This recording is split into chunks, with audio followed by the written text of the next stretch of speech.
This is 4 pounds. Okay, there we go. All right, let's see how it goes, guys. Okay. All right, now remember, if you have a bigger amount of clay, it can be good to center in sections. Make sure, okay, yeah. Don't want to knock that with me. Come on. So see how I just got the top there? Yeah. Okay, now this side's going to be a little challenging.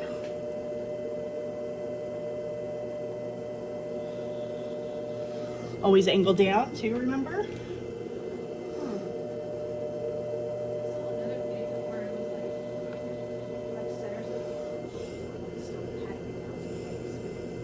And they were patting it. I patted a little bit, not a ton.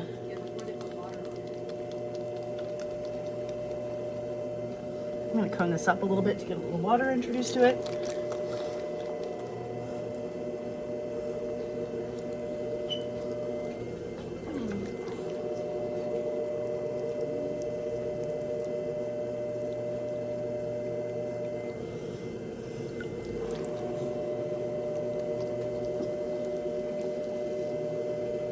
Flatten that top.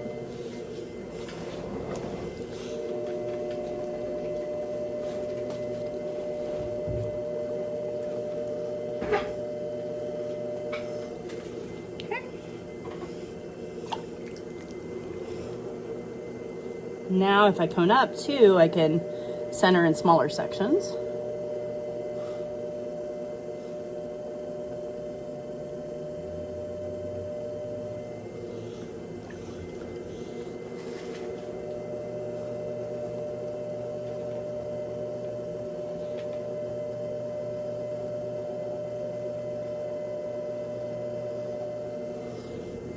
Quite nice. Top's starting to look in control. See if that stays.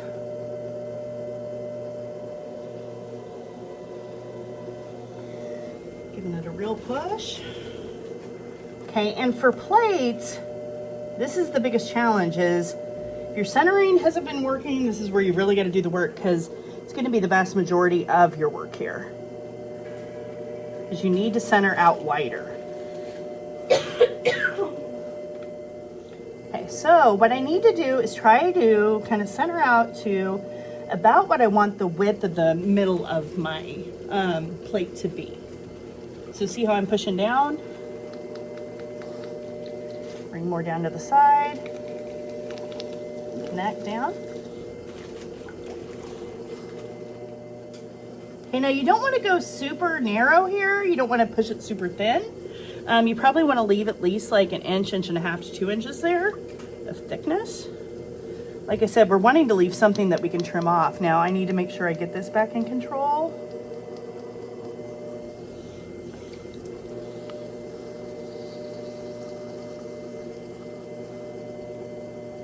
Okay, getting close.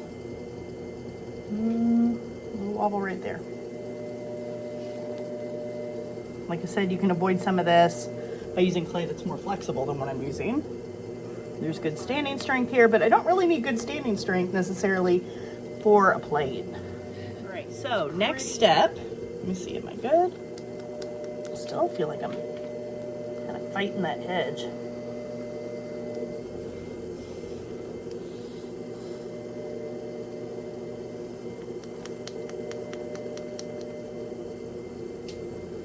And remember, if you're having problems centering a certain place, you can sometimes just push in on that spot just with the tip of a finger. A lot of times, you know, if I'm doing something smaller, I do it with my pinky. I've talked to you guys about that, but this is too wide, right? So I'm just coming over here, kind of just pushing in, trying to get a little control. Okay. Right now, what I'm gonna do is come in just a little bit for my inside, because right now this is not very consistent or even, right? So remember when we've done floors before, I've told you guys like come out, come in, right? We're doing that exact same thing. So go ahead and push into here.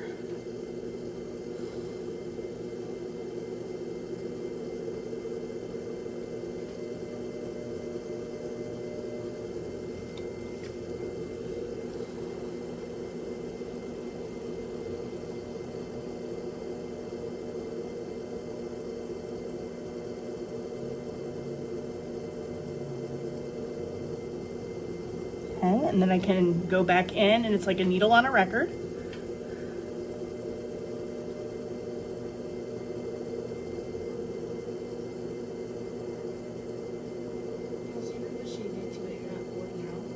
I did pull out once, but yeah, if I make a little knob, that's okay. Get rid of it. Okay, I can also use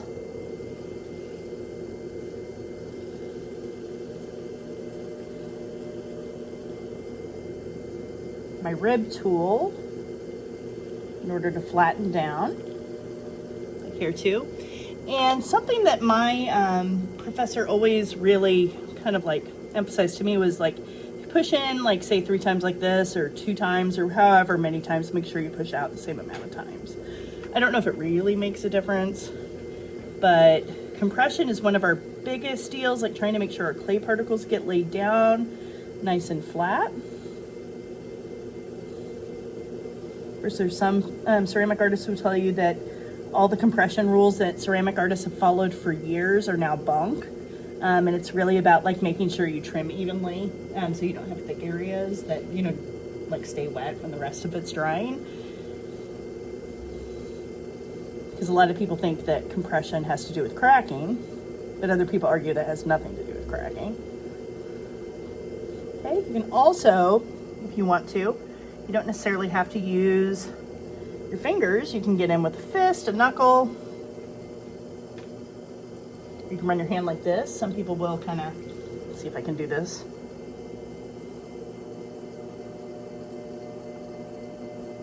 And this whole top part is going to be the plate? This is going to be the plate, yeah. So what I'm doing is I'm pushing down on this to compress it, but it's also, see how it's creating kind of a little divot here? That's going to end up being my edge. Does that make sense to you guys? Okay.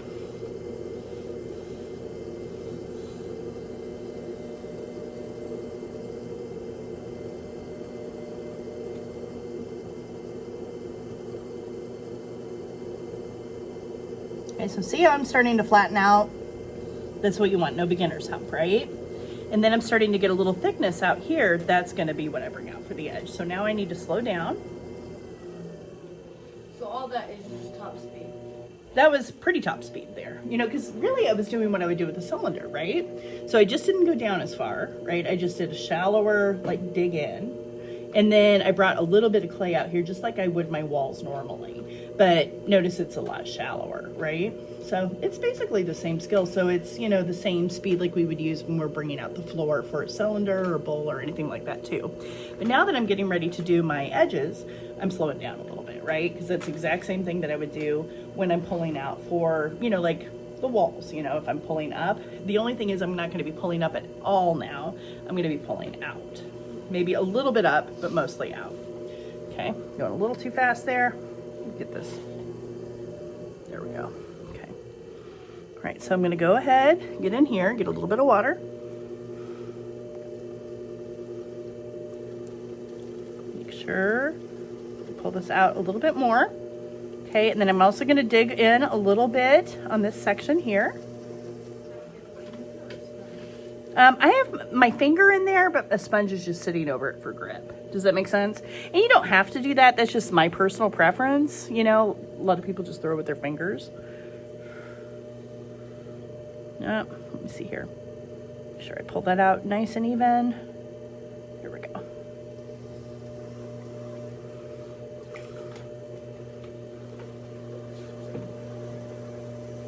Okay, so I'm going to start to bring this out just like that. So what I'm doing is I'm pushing kind of down with this top finger, and then I have this finger just sitting below, kind of squeezing as well, but it's more acting as the support this time. So the support is on the outside rather than the inside. Okay, I'm going to dig in a little bit more here. Are you pushing in at the bottom, or are you just kind of just holding? I am squeezing a little bit from the bottom. I pulled like from this side. I was over here, right? But I pushed in a little bit here and then squeezed up a little bit. So I pulled a little clay from there while also pushing this clay down. Does that make sense to you guys?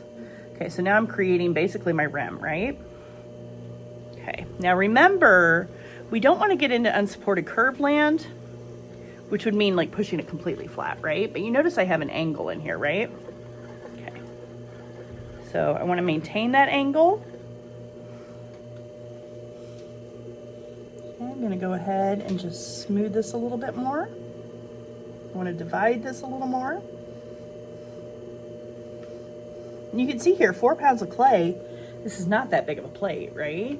But I need that thickness underneath to help lift this so it doesn't get in the way of the bat. Okay, bring this out a little more. And when you compress, just compress along the edge right here instead of up, but you can also touch there if you'd like to. And then just make sure, still want to maintain this flatness in here. Now, if I was the best potter in the world, that would already be like just done. However, like I've told you guys before, I'm a sculptor who knows how to throw, not the other way around. Okay. And then I can divide this a little more here too, like create like a little rim so you can really see that edge, right? So it can be a little bit more pleasing. Now I can decide, do I want to bring it up more? You know, because some people do have plates that, you know, come in a little bit more, you know, to hold like pasta or something that has like a lot of gravy.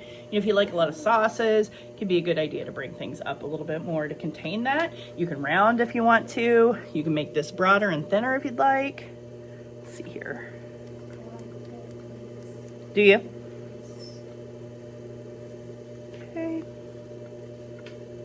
So I'm just going to bring that out a little bit more. Okay, and then I can start to kind of get ready to style it.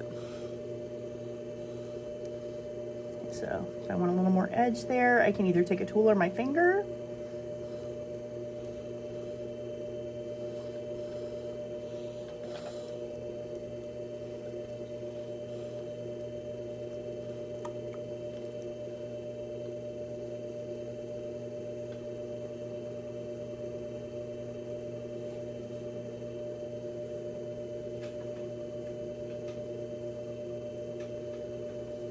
That little knob in the middle.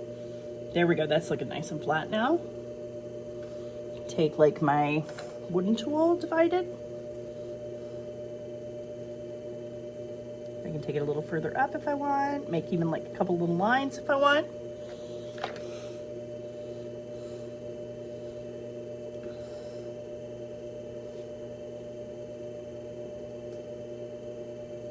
Make a little decorative portion. Heck, I don't even need regular tools necessarily. I could use like the back of a brush. Yep.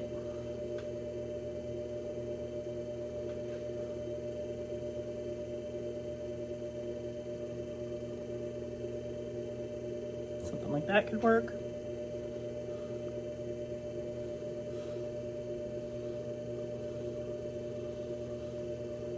And then you can see I'm starting to get a plate, right?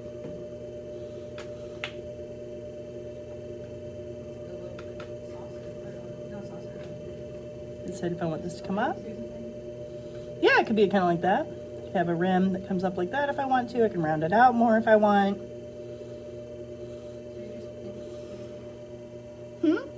I'm just kind of taking my finger up a little bit, just like that, and then I just compressed a little bit to round it. Just kind of very light touch, just like that. Does that make sense? Okay. All right, and then basically that would be a plate. So I could stop my wheel. I could turn it off. Now, the one thing is you are not going to be able to move these until they're leather hard. And they do take a little longer than almost anything. So what I could do is just trim off a little bit of my stuff out here, right? Let's see, get some of that off. And then also, do you guys want to hand me that tool that we usually use to trim? Do we know where the little hook is? Oh, is it? Okay.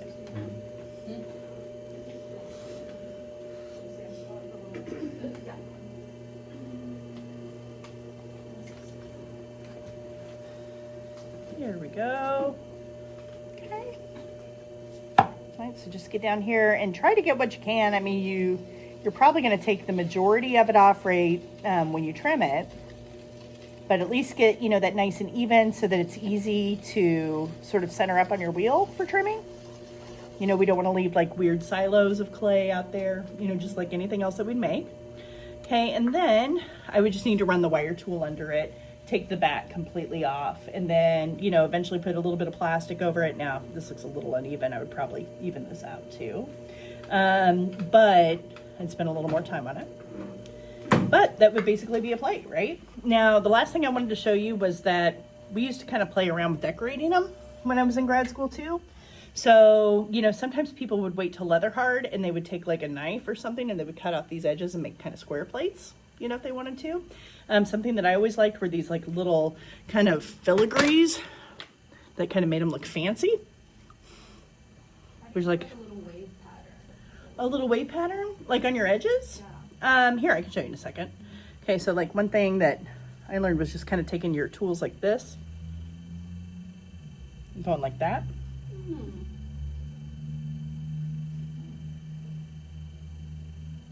Okay, so little 4-leaf clover, appropriate for the week, right? Yeah, St. Patty's Day.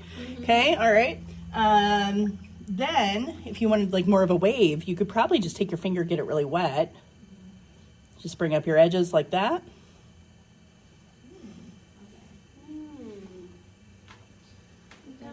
My roommate had a Yes. Paris Hilton plate, and it literally has all those little waves, and I was like, I could make this. Yeah, absolutely. So try to keep it symmetrical if you can. Okay, yeah, like that's pretty good. And then of course, like because this is a little wonky now, when I put it down, I just want to make sure that it sits nice and evenly. And if it doesn't, remember I can just take a little bit of that clay, you know, that we usually use to like kind of buffer it, you know, when we're trimming, and just put it underneath any spots that are a little wobbly. So, you know, keep it kind of dry, don't re-wet that area. You know, you want to keep like your pot distinct from that clay, you know, so it's not sticking to it a whole lot, and a little firmer clay for that process can be good. But I would want to think about like, will this sit evenly when I trim it? So and level. Yeah, absolutely. Yeah, you don't want to, and you may need to turn it over for a while too, right? Because like if you think about it, like this edge is pretty thin, right? But this bottom part is super thick right now. So when I turn this over at first, when it is leather hard, it might be a little wonky, right? Like it might be super wet on the bottom.